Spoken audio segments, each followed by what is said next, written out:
اللهم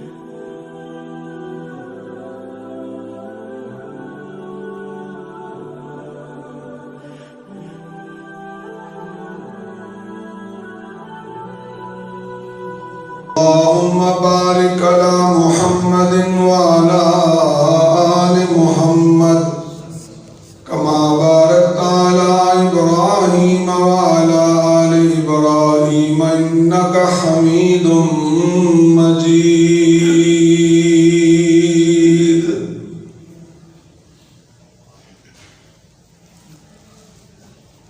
رب اشرح لي صدري ويسر لي أمري واحلل عقدة من لساني يفقهوا قولي. أما بعد فأعوذ بالله السميع العليم من الشيطان الرجيم.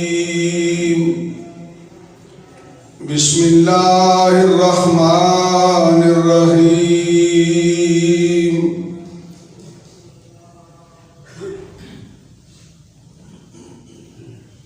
هل أتاك حديث الغاشية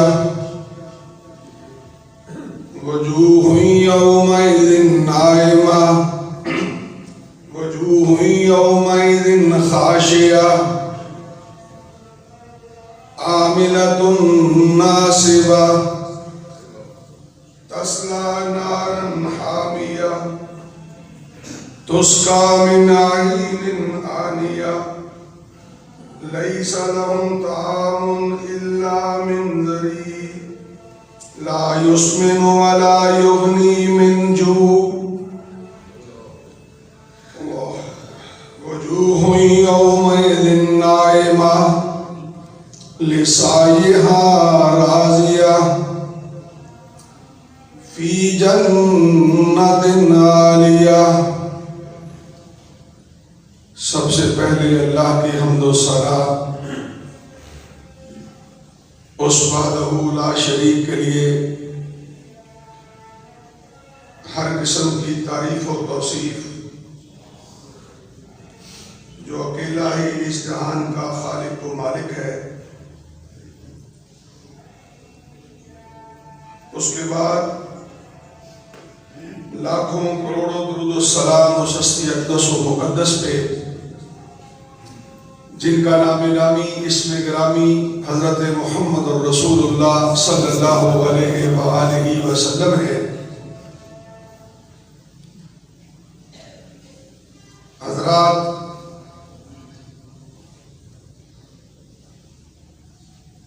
میں اور آپ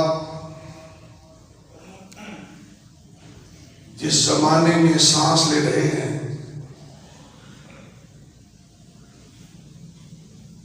میری عمر کے جتنے بھی لوگ ہیں، انہوں نے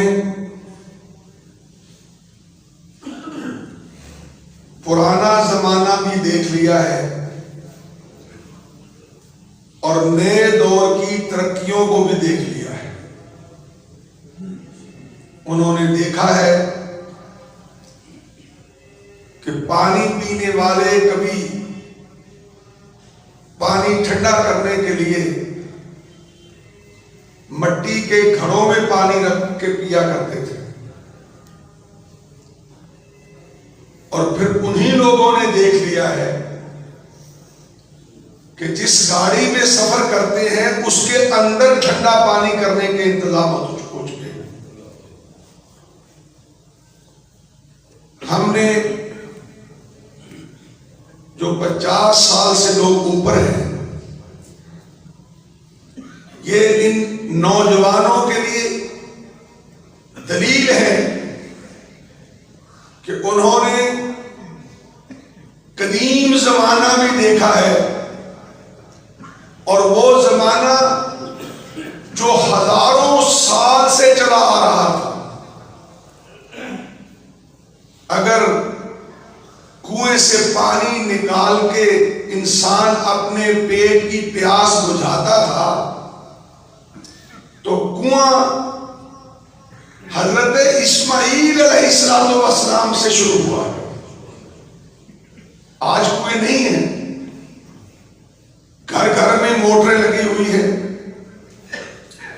انسان ٹوٹی کھولتا ہے اور اپنی ضرورت کا پانی بلکہ ضرورت سے زیادہ پانی ضائع کرتا ہے. تو میں ایک ابتدا میں بات سمجھنے اور سمجھانے کے لیے عرض کرنا چاہتا ہوں کہ یاد رکھیے، آپ اور میں اگر مسجد میں آئے ہیں اور ہمیں اس مسجد میں آنے کے بعد اگر رب نہ ملا اور ہم رب کے بن کے واپس نہ گئے، ہماری زندگیوں میں تبدیلی نہ آئی، اور جیسے میں نے قرآن حکیم کی سورۃ الغاشیہ کی چند آیات تلاوت کی ہے، یہ ہمیں اس بات کی خبر دیتی ہے سورۃ الغاشیہ، اور اللہ کے نبی کو اتنی پسند تھی کہ اللہ کے نبی جمعے والے دن اور عید کی نماز میں ساری زندگی اکثر سورۃ الغاشیہ پڑھتے رہے. اتنی بڑی خبر ہے اس میں، اور وہ خبر کن کے لیے ہے؟ میرے اور آپ کے لیے. یاد رکھیے کہ میں نے اور آپ نے کنواں والا زمانہ بھی دیکھ لیا اور ٹیوبل والا زمانہ بھی دیکھ لیا. میں نے اور آپ نے پرانے زمانے کی چیزیں جو ہزار سال سے آ رہی تھی انہیں مٹتے ہوئے دیکھا اور ترقی کو آسمان کی بلندیوں تک جاتا ہوا دیکھا. یہ تو ہو گیا. اب سوال پیدا ہوتا ہے کہ چاہے دور پرانا ہو چاہے نیا ہو، چاہے بندہ 1000 سال پرانا ہو چاہے بندہ آج کی صدی کا ہو، سوال یہ ہے کہ اصل میں اس بندے یا بندی کی اس دنیا میں آنے کے بعد منزل کیا ہے؟ منزل کیا ہے؟ سورۃ الغاشیہ اس منزل کی نشاندہی کرتی ہے. کہتی ہے یا اہل جنت ہوں گے یا اہل دوزخ ہوں گے، تیسرا کوئی طبقہ نہیں. اور اللہ کی تقدیر اور اللہ کی کلام کی حکمت دیکھیے. پہلے فرمایا وجوہ یومئذ خاشعہ، دو چہرے ہوں گے قیامت کے دن، دو. چھوڑیے اس ترقی کا ہمیں کیا فائدہ، نعوذ باللہ، یا کسی کو کنویں سے پانی پینے کا کیا فائدہ ہوگا کہ اگر وہ مرنے کے بعد اللہ کی بارگاہ میں اہل دوزخ میں چلا جائے. اور قرآن کی یہ سورہ مبارکہ فرماتی ہے وجوہ یومئذ خاشعہ. اللہ کی عدالت لگی ہے.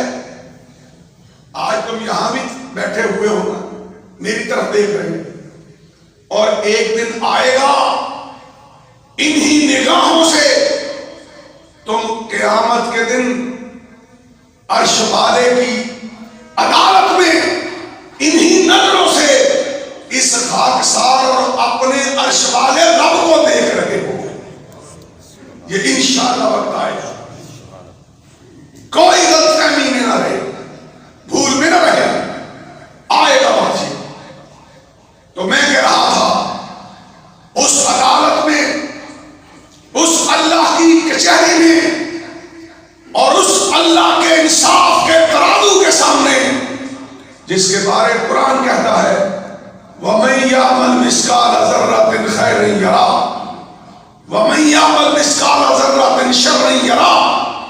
لایا جائے گا ایک رائی کے برابر اچھا کام کرنے والے کو قرآن کہتا ہے اللہ کی عدالت سے اجر ملے گا، رائی کے برابر.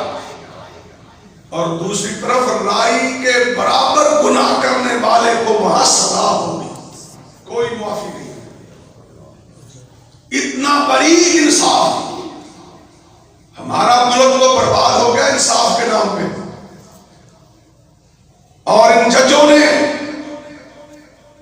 ہمارے انصاف کرنے والے اداروں نے انصاف کے ساتھ اتنا ظلم کیا ہے، کعبہ کے رب کی قسم کسی دوسری چیز کے ساتھ کیا ہے نہیں۔ اور یہی سبب ہے کہ ہماری جو حالت ہے اس کی سب سے بڑی وجہ یہ ہے کہ انصاف نہیں ہے۔ یہاں قاتل بھی برابر ہے، مقتول بھی برابر ہے۔ آئے کوئے یار میں کوئی اور پیسے پیش کرے جو چاہے فیصلہ کروا لے، لیکن وہاں ایسا نہیں ہوگا۔ اللہ کا قرآن کہتا ہے دو طرح کے لوگ ہوں گے، ایک شخص وہ ہوگا جس کا چہرہ مرجھا جائے گا، اتر جائے گا، اور کون ہوگا وہ؟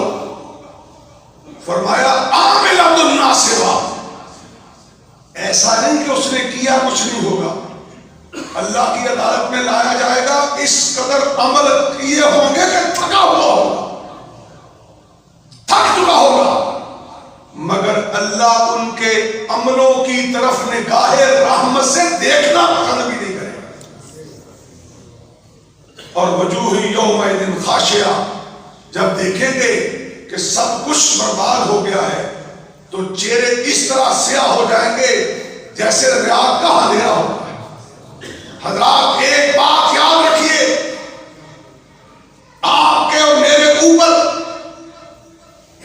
ایک مہینہ ایک دن کے بعد یا آج رات آنے والا ہے کہ آپ اس دنیا کے فتنوں کے باوجود، اس دنیا کی ضروریات کے باوجود، اپنی پریشانیوں کے باوجود، اپنے کاروباروں کا بیڑا گرک ہونے کے باوجود، اپنی اولادوں سے ستائے جانے کے باوجود، اپنی بیویوں کے ستائے جانے کے باوجود، اور ماں باپ اپنی اولاد کے ہاتھوں ستائے جانے کے باوجود، ایک سال کے اندر ایسا موسم بہار اور ایسا رحمتوں کا دروازہ اور ایسا کرم اور فضل کا مہینہ آنے والا ہے کہ اگر آپ صرف اپنی سوچ تبدیل کر لیں، ذہن بنا لیں کہ ہم نے اس مہینے میں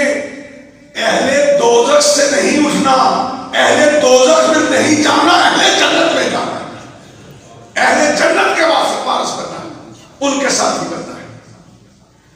حضرات، میری اور تمہاری فکر صرف یہ ہونی چاہیے کہ طبقے اور درجے دو ہیں، گروہ دو ہیں۔ آج تو لوگ کہتے ہیں نا یہ مسلم لیگ نون کا ہے، یہ پی ٹی آئی کا ہے، اور مذہبی جماعتوں میں کوئی کسی کا ہے کوئی کسی کا ہے، میں نام نہیں لیتا، پہلے فتنے بڑے بڑے ہوئے، لیکن سن لو، کعبہ کے رب کی قسم ہے، اللہ کی عدالت میں نہ کوئی سیاسی جماعت ہوگی نہ کوئی مذہبی جماعت ہوگی، دو گروہ ہوں گے، یا جنت کے وارث ہوں گے یا جہنم کے مالک ہوں گے، ان دو کے سوا کوئی تیسرا گروہ نہیں ہے۔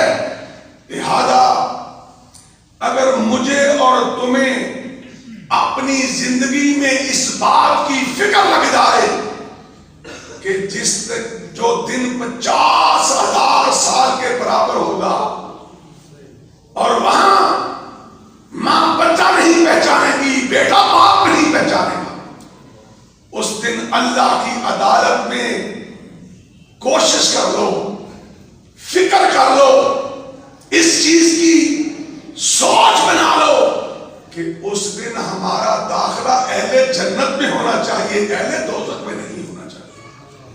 اور قرآن یہی کہتا ہے کہ وجوہ یومئذ ناظرہ، اہل جنت کا چہرہ چمک رہا ہوگا جیسے 14ویں کا چاند چمک رہا، اور وجوہ یومئذ خاشعہ، اہل جہنم کا چہرہ اس طرح اترا ہوگا جیسے سیاہ رات کا اندھیرا ہوگا۔ حضرات،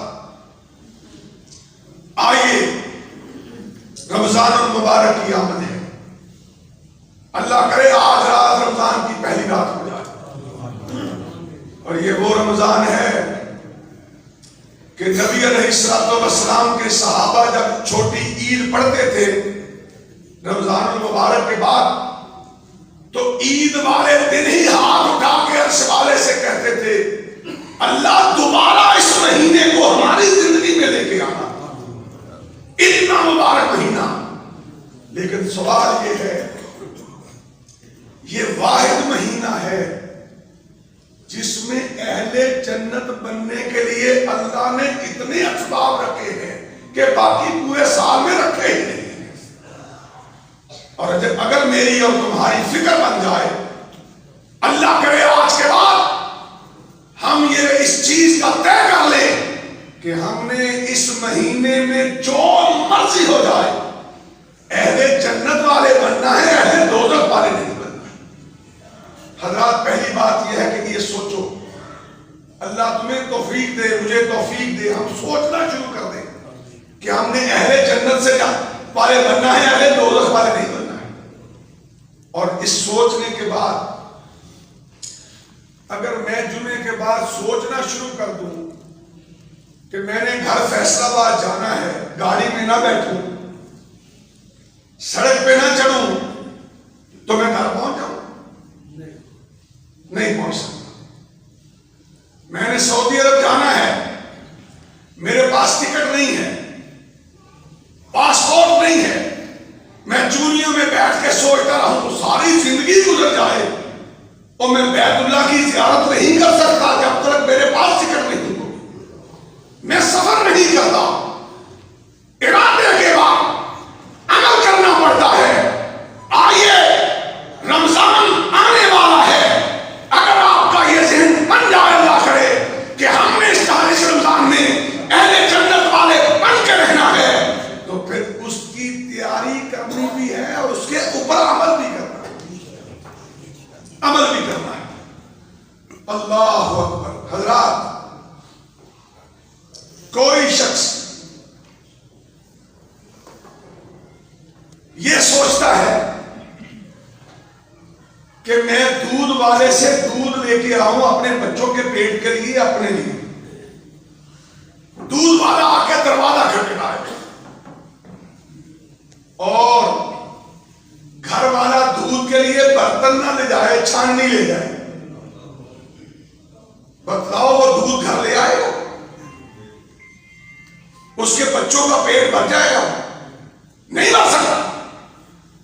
حضرات آئیے اللہ کے سامنے گر جائیے کہ اللہ رمضان آ گیا ہے ہماری زندگی میں، اللہ ہمارے دماغ کی تختیاں اور دل کی تختیاں اس طرح کر دے کہ تیری رحمتوں کا نزول ہوتا جائے اور ہم اسے پکڑتے جائیں۔ اگر آپ کا دل، آپ کا دماغ اس چھاننی کی طرح ہے جس میں سوراخ ہے، یا اس برتن کی طرح ہے جو گندگی سے گندا ہے، تو جاؤ، اللہ اگر دودھ برتن کی بجائے گھر نہیں آ سکتا اور گندے برتن میں تو کھانا نہیں کھا سکتا، ناپاک برتن میں تو دودھ نہیں پی سکتا، اور تیرا رب تو تجھ سے بہت بڑا غیور ہے، وہ کیسے تیری گندی سوچ کے باوجود، تیری گندی سوچ کے ساتھ، تیرے گندے عقیدے کے ساتھ، تیری گندی فکر کے ساتھ، تیری بے حیائی کے ساتھ، تیری بے غیرتی کے ساتھ، تیری بے شرمی کے ساتھ وہ تجھے رمضان کی برکتیں کیسے عطا فرما دے گا؟ نہیں فرمائے گا، کبھی بھی نہیں فرمائے گا۔ کیوں؟ اللہ اکبر، وہ خود پاک ہے اور پاکیزگی کو پسند کرتا ہے، وہ توحید کو پسند کرتا ہے، شرک کو پسند نہیں کرتا ہے۔ ہائے وہ ساری دنیا کے ملاؤں کو کہتا ہے ٹھکرا لو، اگر نہ ٹھکرانا تو میرے آمنہ کے لال حبیب کبریا کو نہ ٹھکرانا۔ اس نے معیار بنائے ہیں تیرے میرے دل کی پاکیزگی کے لیے، تیرے میرے جسم کی پاکیزگی اور راحت کے لیے، تیرے میرے چلنے کے لیے، سے ہی یہاں بیٹھے بیٹھے تیاری کرنی شروع کرو. مجھے امید ہے جس رب کو تم نے پکارنا ہے نا، اس کے لیے لمبے چوڑے انتظامات کی ضرورت نہیں ہوتی. اور موسیٰ کی قوم کے اس شخص کی طرح دل ہی دل میں کہنا پڑتا ہے اللہ معاف کر دے، بس اللہ معاف کر دے. وہ تو اتنی آواز پہ بھی تمہاری زندگی بھر کے گناہوں کو نیکیوں میں تبدیل کر سکتا ہے. اور اس رمضان کی برکتیں اٹھانا چاہتے ہو، اس کی لذتیں اٹھانا چاہتے ہو، اس سے بخشش کروانا چاہتے ہو، اگر اس رمضان سے اپنے اجڑے ہوئے گھروں کو آباد کرنا چاہتے ہو، اگر اس رمضان سے اپنے ٹوٹے ہوئے دلوں کو عرش والے سے جوڑنا چاہتے ہو، اگر اس رمضان سے نبی سے ٹوٹے ہوئے ناطے کو پھر جوڑنا چاہتے ہو، تو آؤ پہلے اپنا ذہن صاف کر لو، ساتھ اپنا دل پاک کر لو.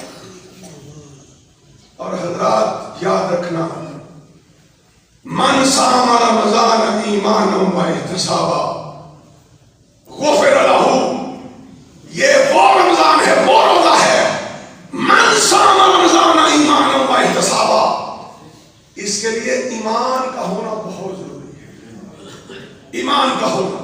اگر میں اور تو مومن نہیں ہیں، یا ایھا الذین آمنوا کتب علیکم الصیام، بھائی اللہ نے یہ نہیں کہا سکھو تم پہ میں نے روزہ فرض کر دیا ہے، اور یہودیوں میں نے تم پہ روزہ فرض نہیں، عیسائیوں میں نے تم پہ روزہ فرض کیا، یا یہ بھی نہیں کہا کہ انسانوں میں نے تم پہ روزہ فرض کیا. نہیں کہا یا ایھا الذین آمنوا.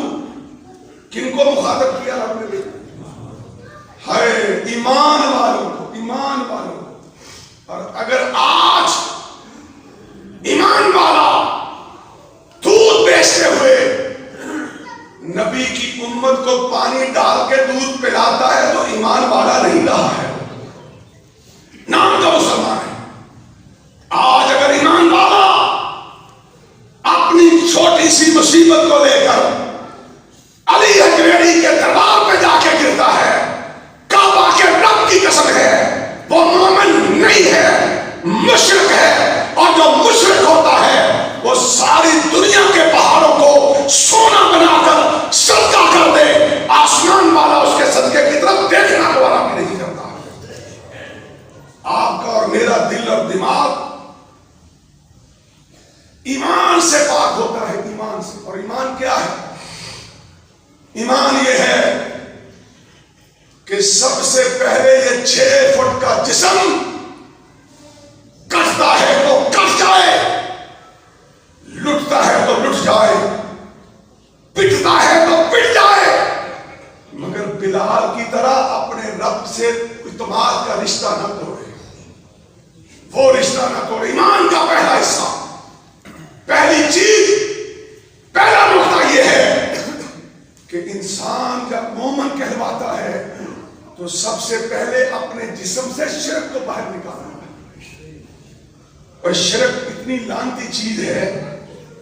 اور بیٹا واضح کر، بیٹا خاموش، اتنی لعنتی چیز ہے کہ ایک شخص ہے مکے کا، نام ابو طالب ہے اور قریشی ہے، سردار ہے، نبی کا چچا ہے، علی کا باپ ہے، فاطمہ کا سسر ہے. بس یہاں تک نہیں، اپنے چھوٹے سے معصوم بھتیجے کو اس کی ماں کے جانے کے بعد، اس کے باپ کے جانے کے بعد، تو پہلے چلے گئے تھے، دادا کے جانے کے بعد ابو طالب. آج اس نبی کے نام پہ لوگ جلوس نکال کے گھوڑے اور خچرے سے جا کے کہتے ہیں ہمیں بڑا پیار ہے، بات نہیں ماننی، بس گھوڑا دیکھ لو، خچر دیکھ لو، آؤ تمہاری خچریں اور تمہارے گھوڑے وہاں کامیابی نہیں کروا سکتے. اگر اپنی مرضی کی محبت عرش والا قبول کرتا تو کعبہ کے رب کی قسم سب سے پہلے ابو طالب کی. اتنا پیار کہ اپنے سینے پہ لٹا کے سلواتا ہے. اما خدیجہ سے نکاح ہوا، بیٹا پیار کرتے جاؤ، بچے پٹھے لاؤ، ایسے کچھ ترجمہ نہیں پڑھایا جائے.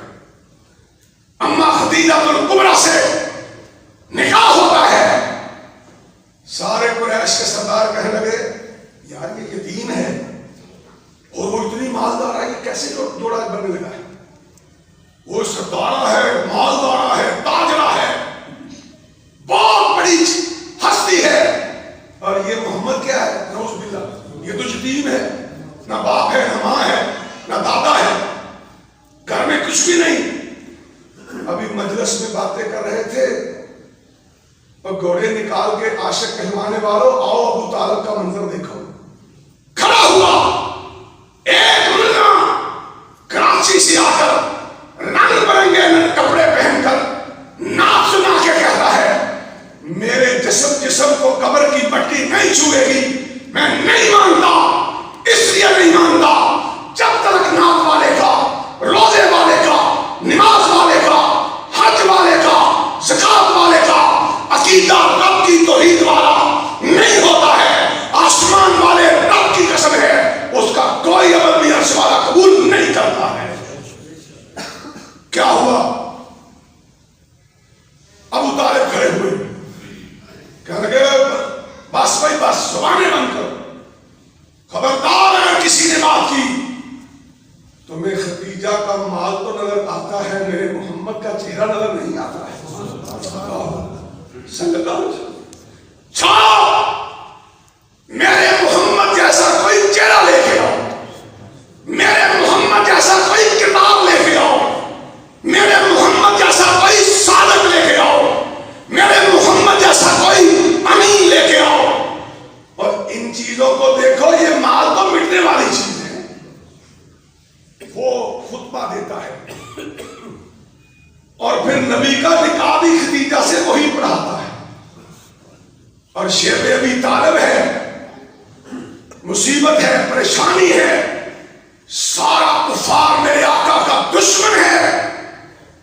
ابو طالب سینہ تان کے اپنے بھتیجے کے سامنے کھڑا ہے کہ مجھ سے کوئی گزر کے میرے بھتیجے تک جائے، یہ کوئی چھوٹی محبت ہے؟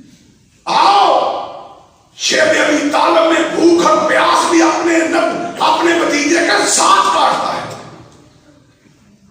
لیکن پھر بھی چھٹکارا ہوا۔ آیا تو کیسے اپنی مرضی سے اپنی آنکھوں میں بے شرمی کو ڈال کر، تو شراب پی کر، تو بدکاری کر کے، تو شرک کر کے، تو اللہ کے نبی کی سنتوں کو پامال کر کے، تو کاروبار میں فرار کر کے، تو دنیا کو دھوکہ دے کر، تو لوگوں کی عزتوں کو لوٹ کر، لوگوں کے مالوں کو لوٹ کر، اور شرک کی گندگی سے بھر کے تو 10 رمضان بھی گزار لے، کچھ فائدہ نہیں ہوگا جب تک تو اللہ کے دین کی طرف نہیں آئے گا، ایمان کی طرف نہیں آئے گا۔ حضرات یہی ابو طالب ایمان کی پہلی سیڑھی سے گرتا ہے، توحید اختیار نہیں کرتا، مرتا ہے، اور اسی کا سگا بیٹا علی المرتضیٰ صدقہ رضی اللہ تعالی۔ بدبخت لوگ کہتے ہیں وہ پچھلے دنوں وہ پرنس کریم والا تھا، مرا ہے، کعبہ کے رب کی قسم میں ساری رات تڑپتا رہا، کافر ہے کافر، اور کہتا کیا ہے کہ نعوذ باللہ جو اللہ عرش پہ تھا وہی علی بن کے نیچے آ گیا ہے، اور میں ان کے اس کے ماننے والوں کا سچا ایمان ہوں۔ اور آج پاکستان پہ تعلیم کے میدان میں، صحت کے میدان میں سب سے بڑا قبضہ اگر ہے تو کافروں کا ہے، اور ہماری جماعتیں کیا کر رہی؟ وہ کہتا میں اس کی آنکھ نکال دوں گا، وہ کہتا میں اس کی آنکھ نکال دوں گا، لعنت تمہارے اوپر۔ کیا جواب دو گے قیامت کے دن؟ جاؤ، میں پاکستان کے آپ کے اسٹیج سے، آپ کی اس مبارک مسجد سے، اور میرے اکابر مولانا یوسف صاحب کی اتنی بڑی مسجد سے کھڑے ہو کر اعلان کر رہا ہوں، یا اہل حدیث کہلوانا چھوڑ دو یا اہل حدیث بننے کا اعلان کر دو۔ یہ کیا تماشا؟ تم کہتے ہو ہم اہل حدیث ہیں، تمہیں نماز پڑھنی نہیں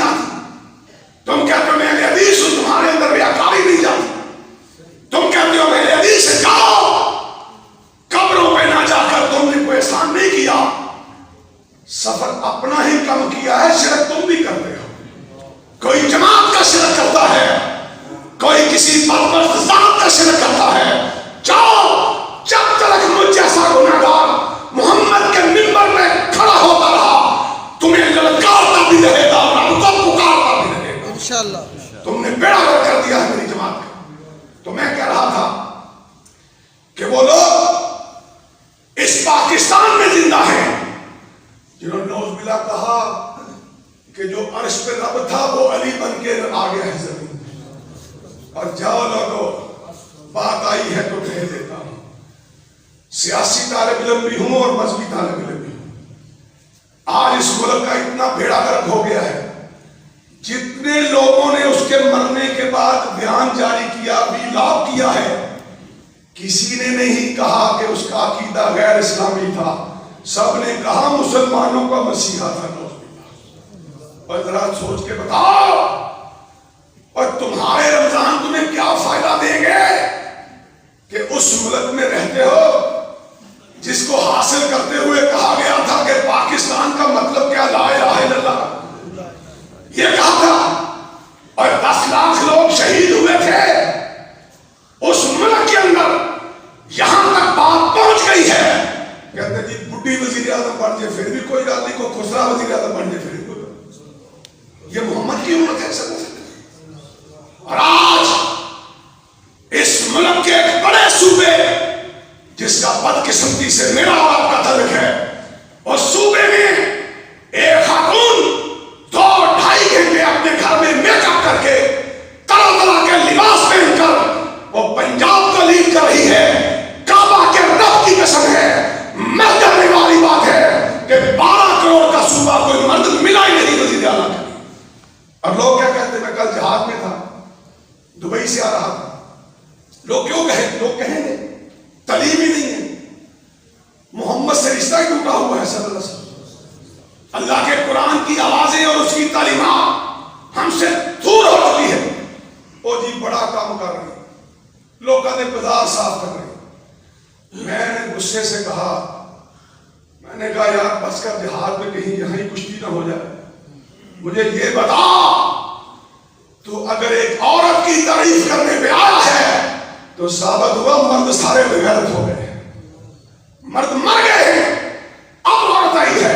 تو میں جو کہنا چاہتا ہوں کہ آؤ، شرک کی بات کر رہا تھا، ایمان کی بات کر رہا تھا کہ ابو طالب ہے، اس کا سگا بیٹا ہے، اپنے نبی کی عدالت میں آتا ہے، مجلس میں آ کے کیا کہتا ہے، کہتا ہے یا رسول اللہ میں آپ کو پیغام دینے آیا ہوں. ہاں علی بتاؤ کیا پیغام ہے. کہا ان امک ذال قدمات، آقا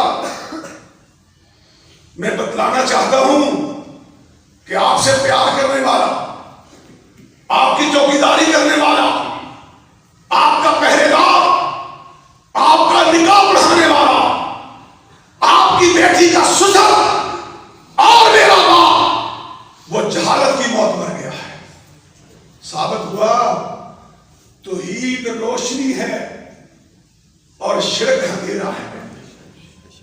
کہا جہالت کی موت مر گیا. وہ رحمت للعالمین جو جانوروں کی دھوپ کا بھی خیال کرتا تھا، وہ اپنے موسم کا کیسے خیال نہ کرتا.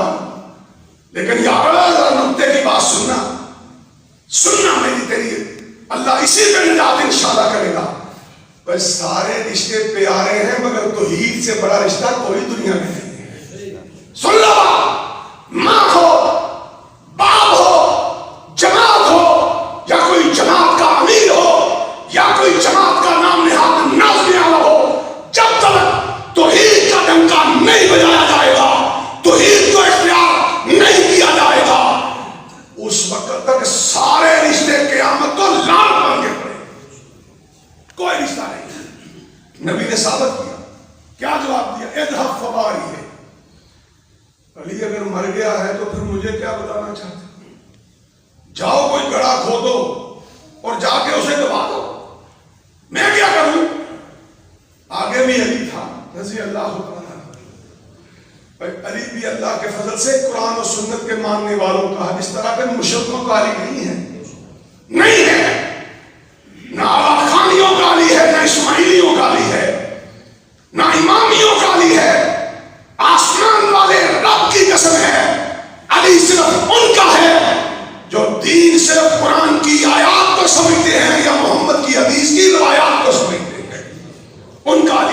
کسی کا کوئی علی نہیں. کہا جاؤ کوئی کڑا کھودو اور دبا دو. علی کہتے ہیں واللہ لا اباری ہے انہ مات مشرکا. اللہ کے رسول باپ تھا لیکن اپنے ہاتھ سے دبانا پسند نہیں کروں گا اس لیے کہ مشرک کی موت مر گیا. ہائے ایمان اللہ کی توحید اس کے بغیر روزہ قبول نہیں ہو سکتا. کیا کہتے ہیں حضرات؟ دیکھیے چچا ہونے کے باوجود، قریشی ہونے کے باوجود، ساری صفتیں ہونے کے باوجود مرا ہے. بیٹا دفنانا پسند نہیں کرتا، نبی جنازہ نہیں پڑھاتا، نبی اس کا دم نہیں اس کے پیچھے نہیں جاتا. اور دوسری طرف ایک حبشہ سے آتا ہے، رنگ بھی کالا ہے اور جسم پہ پورے بدن پہ کپڑے بھی نہیں ہیں اور پاؤں میں جوتا بھی ٹوٹا ہوا ہے اور پاؤں زمین پہ آڑتا ہے. اس کے جوتے کی آواز اللہ فرشتوں کو جنتوں میں سنا دیتا ہے. کیا سبب تھا؟ اس نے عہد کا نغمہ ایسا گایا کہ کہا لا کوئی مشکل کشا نہیں. لا بلال کا عقیدہ تھا کوئی طاقت روا نہیں. لا کوئی موت کا مالک نہیں. لا کوئی زندگی کا مالک نہیں.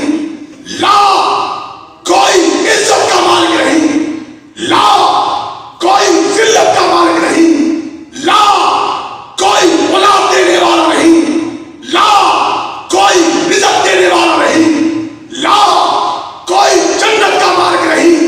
لا کوئی دولت کا مالک نہیں. لا کوئی آسمانوں کا مالک نہیں. لا کوئی زمین کا مالک نہیں. اور الا اللہ مگر صرف ایک ہے سوا. یہ عقیدہ تھا بلال کا رضی اللہ تعالی عنہ. اور یہی سبب تھا نا کہ عمر جیسا بہادر رضی اللہ تعالی عنہ اور عمر جیسا نبی کا رفیق وہ امیر المومنین بنتا ہے اور اس کی مجلس میں بلال آتا ہے. یہ توحید ہے. اگر تو نے اور میں نے توحید کو پکا کر لیا تو آسمان والے رب کی قسم ایک کھجور بھی محلے میں تو نے کسی روزہ دار کے منہ میں ڈال دی وہ کھجور بھی تیرے لیے جنت کی دلیل بن جائے گی انشاءاللہ. آیا بلال اور عمر کیا کہتے ہیں؟ کھڑے ہو جاتے ہیں، مجلس سے کھڑے ہوتے ہیں اور کیا فرماتے ہیں؟ سیدنا بلال، سیدنا بلال، آپ ہمارے سردار بلال، تو وہی ہے جس کے ٹوٹے ہوئے جوتے کی آواز مدینے والا اپنے رب کی جنت میں سن کے آیا تھا. یہ آواز کیسے اٹھی، کیسے آئی؟ حضرات توحید پہ توجہ کیجیے. توحید صرف یہ، شرک صرف یہ نہیں کہ تو جا کے علی حیدری کے دربار پہ ماتھا ٹیکے. اور شرک تو یہ ہے، ایک صحابی رسول کہتا ہے سیاہ رنگ کا پتھر ہو اور سیاہ رنگ کی کیڑی ہو اور سیاہ رنگ کی رات ہو. وہ کہتا ہے جیسے اس رات میں اس کیڑی کو پتھر پہ رینگتا ہوا ڈھونڈنا مشکل ہے، اسی طرح شرک کی پہچان مشکل ہے. کہ اگر کوئی شخص یہ کہہ دے کہ آج میرے گھر میں کتا نہ بھونکتا تو چوری ہو جاتی، یہ بھی شرک ہے. اسی لیے تو آقا علیہ السلام نے فرمایا تھا کہ لو کا کلمہ میری امت پہ حرام قرار دے دیا گیا. حرام ہے. اگر میں نہ اٹھتا تو یہ ہو جاتا، اگر میں نہ کہتا تو وہ مر جاتا، اگر میں نہ اس کو پہنچتا. جیسے وہ زمیندار کہتے ہیں یار اگر دوائی نہ پہنچا تو ساری فصل تباہ ہو جائے. کہنا یہ چاہیے کہ اللہ کے فضل سے میں نے دوائی ڈالی، اللہ نے اس میں برکت ڈالی. میں نے اللہ کے فضل سے اپنی بیماری پہ دوائی کھائی ہے. اللہ نے جیسے وہ کہتے ہیں نا ہوا شافی ہوا کافی.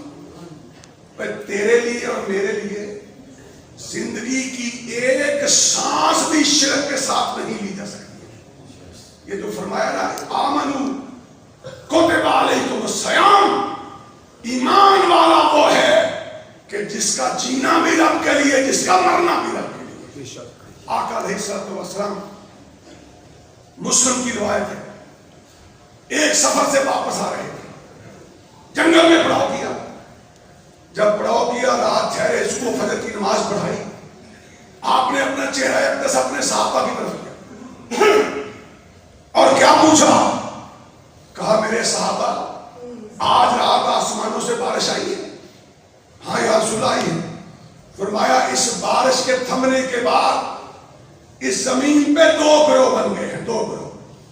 ایک وہ ہے جو آسمان کے ستاروں پہ ایمان لایا ہے، رب پہ ایمان نہیں لایا ہے. اور ایک وہ ہے جس نے ستاروں کا انکار کیا ہے، ستاروں کے رب کا اقرار کیا ہے. صحابہ کہنے لگے یا رسول اللہ ہمیں ذرا وضاحت فرما دیجیے، آپ کہنا کیا چاہتے ہیں، ذرا اس کی تشریح کر دیجیے. آپ نے فرمایا رات بارش ہوئی، بارش تھمی، کچھ لوگوں نے نگاہوں کو اٹھایا اور ساتھ والے کو کہا کہ جب یہ ستارے یہاں ہوتے ہیں تو بارش ضرور ہوتی ہے. جنہوں نے یہ کہا کہ بارش کا سبب ستارہ ہے، اس مسبب الاسباب نے کہا کہ یہ میری بارگاہ سے راندہ درگاہ ہو گیا ہے، اس کا میرے ساتھ کوئی تعلق نہیں ہے. اور جس نے کہا ایک ستارہ تو کیا لاکھ ستارے آ جائیں، اس وقت تک بارش نہیں آ سکتی جب تک ستاروں کا رب بارش نازل نہ کرے.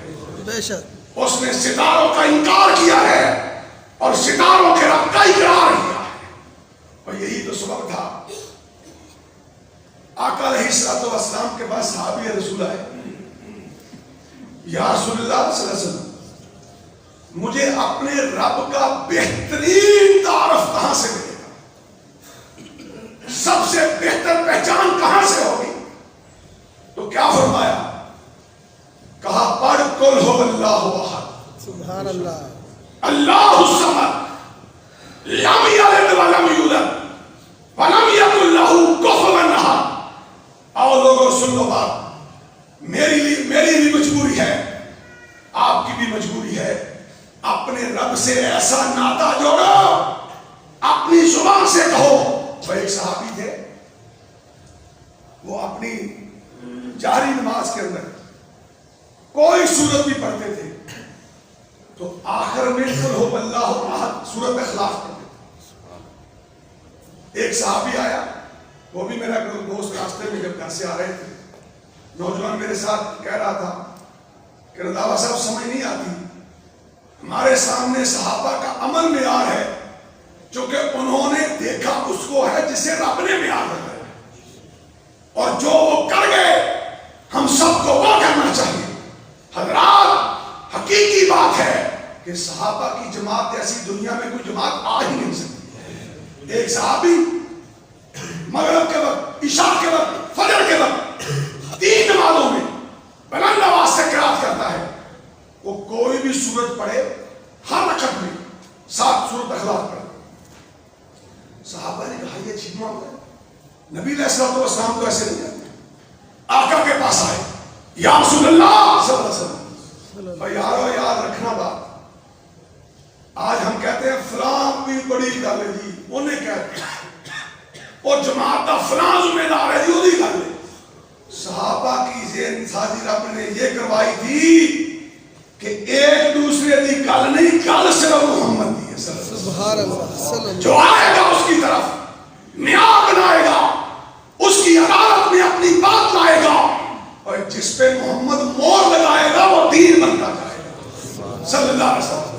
اب صحابی عمل کرتا ہے، نمازی بھی ہے، آقا پہ ایمان بھی لایا ہے، قرآن بھی پڑھتا ہے، بس سورہ اخلاص پڑھتا ہے، نعوذ باللہ کوئی اور تورات انجیل کی صورت نہیں پڑھتا تھا. لیکن صحابی بعد نہیں آئے، آقا کے پاس آئے، یا رسول اللہ صلی اللہ علیہ وسلم یہ کیا معاملہ ہے، یہ عجیب کام کرتا ہے. آپ نے بلوایا، پوچھا کیوں کرتے ہو؟ سننا بات، کہنے لگا اللہ کے رسول جتنا پیدا کرنے والے کا تعارف مجھے رب نے اس سورہ میں کروایا ہے کسی اور جگہ نہیں ہوا، تو میرا دل چاہتا ہے میں جب تک زندہ رہوں، جب بھی جہری نماز میں